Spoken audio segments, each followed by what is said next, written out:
This is Pulse of Africa,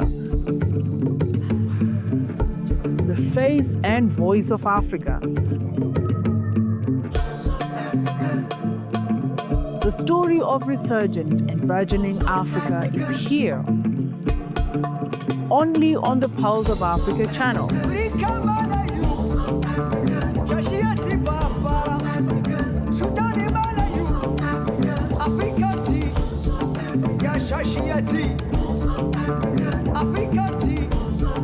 Pulse of Africa, the face and voice of Africa.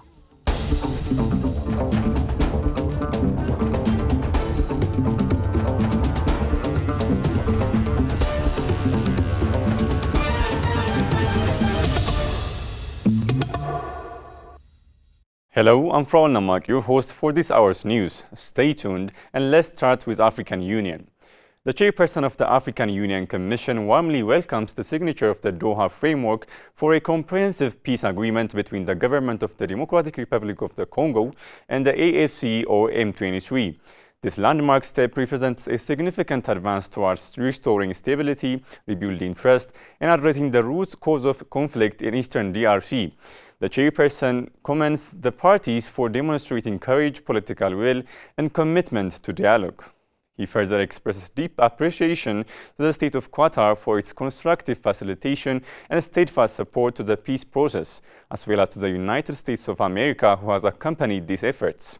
In the same context, the chairperson equally commends the prominent role of Fawourissou Zemna Nassimbe, President of the Council of Togo, the AU-designated mediator for the conflict in eastern part of DRC, as well as the important role of the panel of the 5 AU facilitators for the DRC peace process. The African Union urges all stakeholders to uphold the letter and spirit of framework, ensure its timely and faithful implementation, including through the timely conclusion of the 6 follow-on protocols. As the AU-EU summit approaches in Angola later this month, a renewed Polish scholar highlights the need for the European Union to rethink its strategy towards Africa. In a recent interview with Pulse of Africa, Andrzej Polus, professor at the Institute of International Studies, University of Wrocław, Poland, highlighted how Africa is leveraging multilateralism to boost its global visibility and safeguard its interests. He highlighted several examples of the African Union reinforcing equal and mutual beneficial engagement with international platforms such as the G20, BRICS, and various bilateral and multilateral conferences worldwide. Among this, the annual summit with the European Union has been gaining particular momentum, he noted. Therefore, he urged the African Union and European Union to redefine their relations and dialogue platforms to foster stronger cooperation, leveraging their comparative advantage for deeper ties. The EU must also find itself in the new circumstances, and African Union and African states also must rather find themselves in this new era that we are living in. Next month, the African Union European Union summit will take place in Angola. That will be the major summits in between two organizations. The AU-EU summit is expected to address a wide agenda from democracy, peace transition and climate resilience to economic development and industrialization. A key priority will be tackling capital outflow from Africa and identifying concrete mechanisms to curb them. Ghanaian contemporary artist Edward Lawe Degbarty took center stage at the prestigious ABSA-sponsored exhibition in Accra, spotlighting the vibrance of African creativity.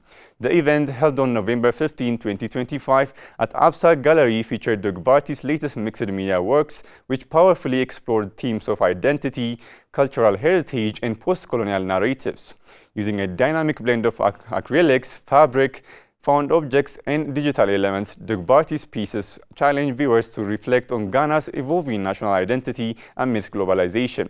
One standout artwork's echoes of the ancestors incorporates traditional Adinkra symbols, reimagined through modern abstraction symbolizing continuity and transformation.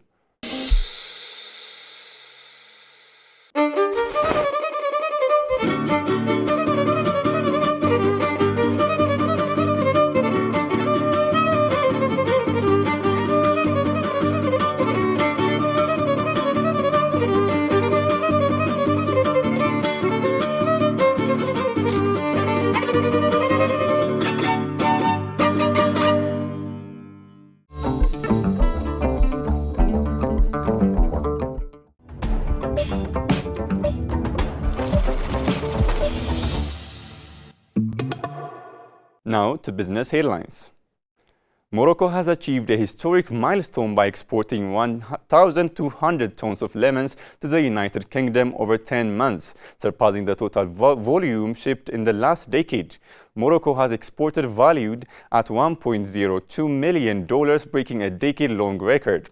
The country jumped from 31st to 11th place among UK lemon suppliers, challenging Spain, South Africa, and Brazil. UK imports of Moroccan fruits include raspberries and blueberries continue to rise, cementing Morocco's strategic market position. Experts say maintaining quality, supply consistency, and competitiveness will be key to sustaining this growth. Zimbabwe is bolstering economic governance through a targeted review under the African Peer Review Mechanism, focusing on economic governance and management. The mission aims to enhance transparency, fiscal discipline, and sustainable growth. Acceding to APRM in 2020, Zimbabwe selected this team for its first targeted review in 2023. In July 2025, a national consultant was recruited to assess public finance, investment climate, and anti-corruption measures amidst sanctions and macroeconomic challenges. The review supports National Vision 2030 in alliance with AU Agenda 2063 and UN SDGs. Backed by IMF recommendations from its 2025 staff monitored program, reforms target stability, debt restructuring, and poverty reduction. A revised national program of action is expected in 2026, reinforcing Zimbabwe's drive for accountable, inclusive development.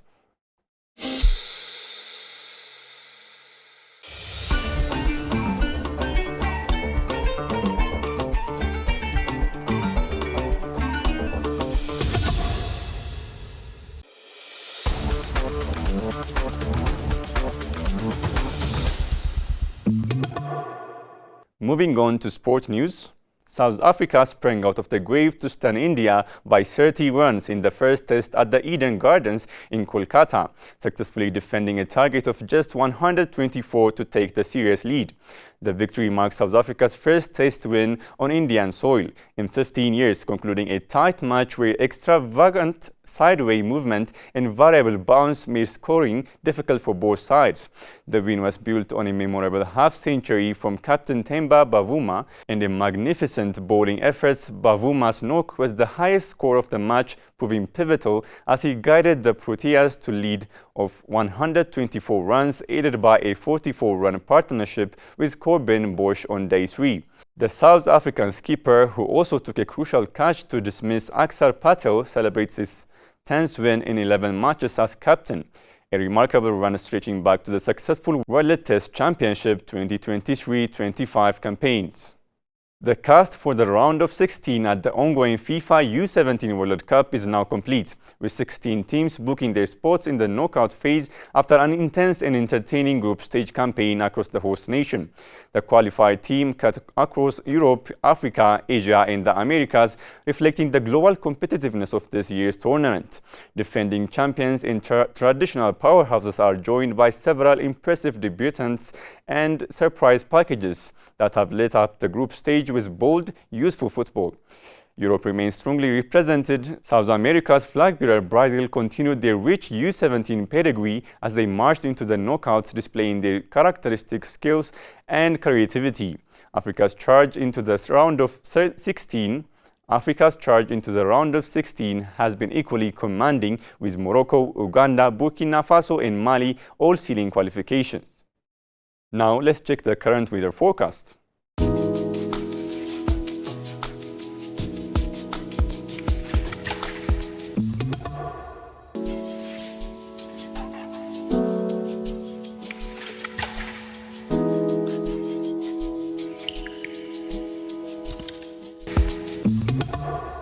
That's all for this time. Thank you for tuning in and goodbye.